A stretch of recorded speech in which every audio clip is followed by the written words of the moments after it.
आज एक एंकर साहब का मैंने प्रोग्राम सुना, कहते हैं इजराइल दुनिया में डरता है तो सबसे ज्यादा पाकिस्तान से डरता है। ओ मैं क्या खुदा दा नाल हो यार, आप पाकिस्तानी इस वक्त सारे बड़े गर्म हो रहे हैं, फेक न्यूज फेंक रहे हैं जी हमारे जहाज फलस्तीन पहुंच चुके हैं, और तुसी कश्मीर किन्ने के जहाज भेज लें यार, खुदा दा नाल हो।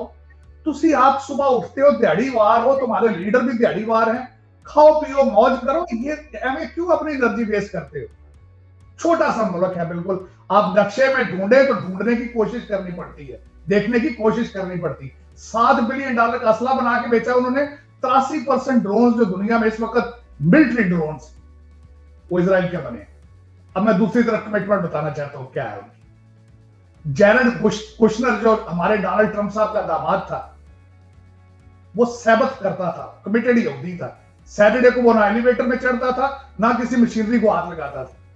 उसने पूरे अमेरिका का जो रुख था वो सारा इजराइल पे कर दिया था। ये तो डोनाल्ड ट्रंप सब इलेक्शन हार गए, नहीं तो इजराइल ने भी, सऊदी अरेबिया ने भी इजराइल को एक्सेप्ट करना था और पाकिस्तान ने भी तस्लीम करना था। अब दूसरी बात, इस वक्त कैमला हैरिस का हस्बैंड यहूदी है, उसके बाद आप इजराइल यहूदी की बात कर रहे हैं। यहां पे हर कांग्रेसमैन और सेनेटर ने यहूदी लाबियों को यहूदी थिंक टैंक से इजाजत लेके इलेक्शन में आना होता है। एक तो होता है कैंपेन में फंडिंग, एक होता है इजाजत लेना। उन्होंने प्लान देना होता है जाके यहूदी थिंक टैंक्स को और उनकी इंस्टीट्यूशंस को कि इफ आई विन, मैं इजराइल के बारे में क्या ख्याल रखता हूं। अच्छा, वो रखना भी चाहिए, मैं उसकी बात थोड़ी सी और बताना चाहता हूं। अमेरिका क्या था और क्या है। अमेरिका, इसकी हिस्ट्री पढ़े तो it was a raw market for the European factories. यहां से कॉटन जाती थी तो वूल लंदन में बनती थी, यहां से टबाको जाता था तो सिगरेट लंदन में बनते थे, इंग्लैंड में, और अमेरिका वाज ब्रिटिश कॉलोनी। इसको सुपर पावर बनाया भी यहूदियों ने सेकंड वर्ल्ड वॉर के बाद। आइंस्टाइन देखें कौन था, यहूदी था। इन्होंने डील बनाई थी जब इन्होंने हिटलर के बाद यहूदी साइंटिस्ट जो जर्मनी से लाए थे, इन्होंने कहा था या तो आप पे वॉर क्राइम्स चलाए जाएंगे या आप अमेरिका के लिए आके काम करो। तो they came here to America and they took America to the moon.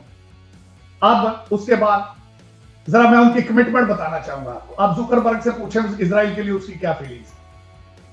आप स्टारबक्स आपका ब्रांड है, यहाँ पे पूरे सारी दुनिया बड़े शौक से पीती है। पहली ऐसी कंपनी जिन्होंने $1 के कप को $6 का कर दिया, सिर्फ फैशन बना दिया, वो यहूदियों की। अब वो प्रेसिडेंशियल कैंडिडेट बनने के बारे में सोच रहा है। हम क्या है, सोचना ये है हम क्या है। मैं उस 1 मिलियन लोगों ने जिन्होंने 2 बिलियन मुसलमानों को यरगमाल बना रखा है, मैं उनको ब्लेम नहीं करूंगा। मैं ब्लेम करूंगा अपने शहजादे जिनकी 50-50 बच्चे हैं, जिनके महल, जिनके स्टोरियां, जिनके दुबई में बिल्डिंगें अरबों से ऊंची हैं, मैं उनको ब्लेम करूंगा। आप पाकिस्तानी इस वक्त सारे बड़े गर्म हो रहे हैं, फेक न्यूज फेंक रहे हैं जी हमारे जहाज फलस्तीन पहुंच चुके हैं, और तुसी कश्मीर किन्ने के जहाज भेज लें यार, खुदा दा नाल हो। तुसी आप सुबह उठते हो दिहाड़ीवार हो, तुम्हारे लीडर भी दिहाड़ीवार हैं, खाओ पियो मौज करो, ये एवं क्यों अपनी एनर्जी वेस्ट करते हो? अपना गिरेबान पहले झांको कि खुद क्या हो रहा है पाकिस्तान में, पाकिस्तान किधर जा रहा है। मैं छोटी सी मिसाल दूंगा, बर्बीज, खुदा की कसम, मैं यहां से, बल्कि चीमा साहब, मैं भी पाकिस्तानी हूं, मैं ये नहीं कह रहा हूं कि मैं कोई फ्रेंच हूं, मेरे मैंने भी क्या किया, ना कुछ पाकिस्तान के लिए कुछ कर सका हूं, ना इस्लाम के लिए कुछ कर सका हूं, लेकिन रोता चीखता जरूर रहा हूं बर्बीज मुसलमानों के लिए। जब उनको किश्तियों में डाल के तो धकेल दिया जाता था, तो वो बेचारे किश्तियां लेके कभी थाईलैंड, कभी किन मुल्कों में जाते थे, उनको एक्सेप्ट नहीं करते थे। कोई पाकिस्तानी अहम भाई का लाल उठा हो, बलोचिस्तान सारे का सारा खाली पड़ा है, तो कहते हैं यार यहाँ पे कोई, मेरा मुझसे 10 एकड़ जमीन ले लो, 20 एकड़, पूरा मुल्क दोपहरिया टाउन बना दिया आपने। उनको ही एक्सेप्ट कर लेते मुसलमान, सिर्फ मुसलमान होने की वजह से वहां से लूटा गया। उनकी बच्चियां जो है वो दुनिया के सब ब्राथल्स में पहुंच गई हैं। उस वक्त मोहम्मद बिन कासिम कहां गया, उस वक्त इस्लाम किधर गया। आज सारे एंकर बैठे, मैं आज भी देख रहा था, आज एक एंकर साहब का मैंने प्रोग्राम सुना, कहते हैं इजराइल दुनिया में डरता है तो सबसे ज्यादा पाकिस्तान से डरता है। ओ मैं क्या खुदा दा नाल हो यार, खुदा दा नाल, दुनिया को क्यों मिसलीड कर रहे हो और पाकिस्तानियों को क्यों खराब कर रहे हो? मेरी तो पाकिस्तान में सबसे ज्यादा रिक्वेस्ट होगी मौलाना फजलुर रहमान से, और खुदा का नाम है, मदरसों को बच्चों को लेके कॉन्स्टिट्यूशनल एवेन्यू पे तो भाग भाग के आते हो, वो बयान ही दे दो इजराइल के खिलाफ, वो भी जरूरत नहीं। तो ये इस पे, और आज मैं मजे किया, इसका कंक्लूड भी करूंगा। चीमा साहब, मैं आज आपसे वादा करता हूं कुछ भी नहीं होगा फलस्तीन का। इजराइल मार मार के जब थक जाएगा तो वो छोड़ दे। अब अमेरिका की बात बताता हूं। ब्लैक लाइव मैटर की गवर्नमेंट है यहाँ पे, और उनको कोई शर्मो लिहाज नहीं है, कोई शर्मो लिहाज नहीं है। स्टेट डिपार्टमेंट का बयानिया यह है कि Israel has a right to self defence. और यार पत्थरों से सेल्फ डिफेंस, एक पार्टी के पास दुनिया का पॉसिबल F-16 हर चीज है उनके पास, और दूसरी तरफ बटे हैं उनके पास, पत्थर है। पत्थरों से सेल्फ डिफेंस को कह रहे हो कि Israel has a right to self defence? शर्म भी नहीं आती इस तरह की स्टेटमेंट देने से पहले। 200 बंदा मर चुका है वर्सेस 10 इजराइली, वो भी मेरा ख्याल है गलतियों से इधर उधर गाड़ियों के नीचे आके मरे होंगे। मैंने चीमा साहब, मैं आज से 20 साल पहले यहाँ पे वाशिंगटन डीसी में एक डिप्लोमैट्स का क्लब है, उसको कहते हैं कॉस्मोस क्लब। वहां पे बैठा था एक छोटे से इवेंट में जिसमें 15-20 लोग थे। इजराइल का ambassador was standing in front of us 20 साल पहले। उस वक्त इन्होंने जनीन का घेरा डाल के तो इन्होंने ऊपर से अटैक करने शुरू किए थे। मैंने उसको उस वक्त क्वेश्चन किया था, what is the appropriate ratio of collateral damage. आज भी मेरा वही क्वेश्चन है। इंसानियत के मुंह पे सबसे बड़ा तमाचा यह है कि 200 मुसलमान और 10 इजराइली, जिनमें 31 या 35 बच्चे। और आज रिसेंट अभी जो न्यूज है कि वहां पे 2 स्कूलों पे अटैक करने लगे हैं। अल जजीरा के ऑफिस तो उन्होंने गिरा दिए ना, वो जो वहां पे सारा कुछ, क्योंकि उनको वहां से रिपोर्टें नहीं कर रही थी वो। असल में सबसे बड़ी बात इस वक्त दुनिया ने उनको लाइसेंस खुला दे दिया कि मारो जितने मार सकते हो, लेकिन बाहर रिपोर्टें ना आए। और उसका हल उन्होंने सबसे पहले ये निकाला कि वहां पे मीडिया बिल्डिंग तबाह की। और लेकिन इस पे कुछ भी नहीं होगा। इस पे मैं आपको कह रहा हूं, हम इस वक्त आप सलाउद्दीन अय्यूबी का इंतजार ही कर सकते हैं, होगा कुछ नहीं। क्योंकि सलाउद्दीन अय्यूबी बड़े अरसे से पैदा नहीं हो रहा। ये एक अलमिया है, 2 बिलियन वर्सेस 1 मिलियन, ये कोई जस्टिफिकेशन नहीं है। आप उस 1 मिलियन को ब्लेम नहीं करेंगे, नहीं कर सकते आप उन 2 बिलियन को एक्सप्लेन आप करेंगे कि 2 बिलियन आसपास क्या है, उनके कंट्रीज किस तरह चल रहे हैं, उनके हालात क्या है, वो चुप क्यों है। आपका, मैं कहता हूं यूरोपियन यूनियन ने फिर भी आवाज उठाई है। आप जिस फ्रांस को पत्थर मार रहे हैं, मिक्रान ने फिर भी कॉल की है उसको रोकने के लिए, लेकिन आपकी OIC जो है वो उसको कंक्लूड नहीं कर सके, वो इकट्ठे नहीं हो सके, अरब इकट्ठे नहीं हो सके, उनकी कोई बयानियां नहीं है, तो आप उनको ब्लेम करेंगे। ये आप, मेरा तो अलमिया कहते हैं नॉलेज इज द बिगेस्ट कर्स। आप जितना इसको पढ़ेंगे देखेंगे आप उतना दुखी होंगे।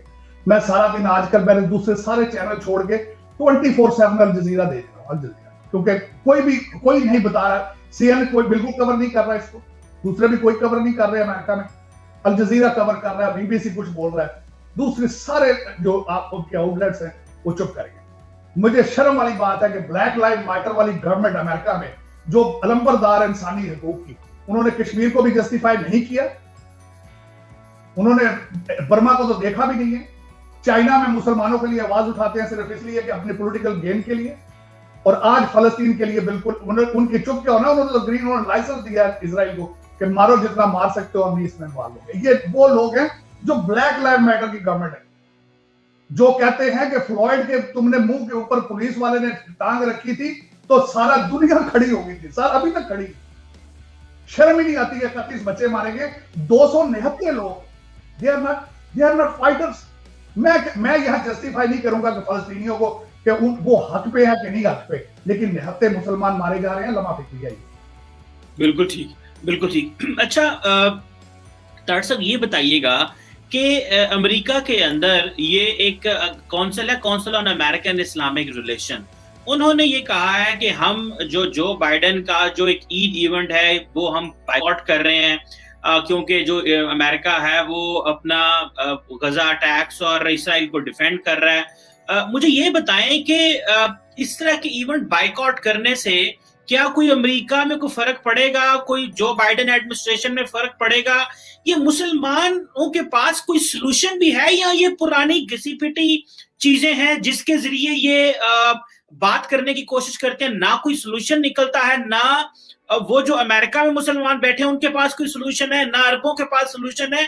ये क्यों ना बिठा के इसराइल के साथ, अमेरिका के साथ इस मसले को हल कर ले, बजाय इसके कि उन 79 इसराइलियों को रोज मरवाते हैं बेचारों को, और वो डिफेंसलेस हैं, उनके पास असला नहीं है, पैसा नहीं है, वेपन नहीं है, और हम जो है वो ह्यूमन राइट्स के नाम पे वो बातें तो करते रहते हैं, लेकिन क्या फायदा? वो लोग तो वहां शहीद हो रहे हैं, मर रहे हैं। तो आप ये बताएं, मुसलमान अमेरिका में बाइडेन का इवेंट छोड़ के क्या कर सकते हैं, या क्या हो जाएगा इससे? मुसलमानों को ओरिजिनली जाती तौर पे मैंने सियासत, अमेरिकन सियासत व्हाइट हाउस में जाके सीखी, इस हद तक जाके सीखी। और मेरे पास वहां से डिसअपॉइंटमेंट के अलावा कुछ भी नहीं। उसकी वजह यह है, मेरे कई इस वक्त मैंने आपको शायद पहले ही बताया था, मेरे कई डेमोक्रेट पाकिस्तानी दोस्तों ने बड़ा काम किया डेमोक्रेट पार्टी के लिए, जो बाइडेन के लिए। उन्होंने बड़ा बड़ा पैसा इकट्ठा किया, अपने घरों में बुलाया, ये किया। लेकिन अफसोस के साथ मैंने अल-ऐलान कई दफा कहा था कि डेमोक्रेट पार्टी और रिपब्लिकन पार्टी, उसमें दो लाबियां इतने बुरे तरीके से पेनिट्रेट कर चुकी हैं। नंबर 1 यहूदी लाबी, दूसरी इंडिया लाबी। और ये दोनों लाबीज हमारे मुसलमानों के नामों को स्क्रीन करते हैं, हमें आगे नहीं आने देते, ना आने देंगे। और वही बात है, आज बाइडेन एडमिनिस्ट्रेशन में एक भी सिंगल पाकिस्तानी अमेरिकन की अपॉइंटमेंट नहीं है। तो अगर आप उसके टेबल पर ही नहीं है, तो आप उनकी किस चीज का बाइकआउट करेंगे, उसका क्या असर होगा? कुछ भी नहीं। मैं ढिटाई देखता हूं, ढिटाई है ये बिल्कुल। टोनी बिल्कुल जो ईरान के साथ बड़ा सका बन जाता है उनका आगे पीछे, आज वो डिनाई कर गया मुसलमानों को, फलस्तीनियों को, उनके इस नाइटमेयर जेनोसाइड अटैकिंग सारे कुछ को कंप्लीटली डिनाई कर गया। बिल्कुल खामोश खड़ा है अमेरिका। इससे बड़ी ढिटाई होगी। कंडेम ही कर दो यार, चलो तुमने करना कुछ नहीं, कंडेम तो कर दो। वो तो कंडेम भी नहीं कर रहे। उन्होंने खुला लाइसेंस दे दिया, लाइसेंस टू किल इजराइल को। और मैंने बता दिया कि वो इजराइल सिर्फ उस वक्त ये बमबारी बंद करेगा जब वो अपने ऑब्जेक्टिव हासिल कर लेगा या मार मार के थक जाएगा।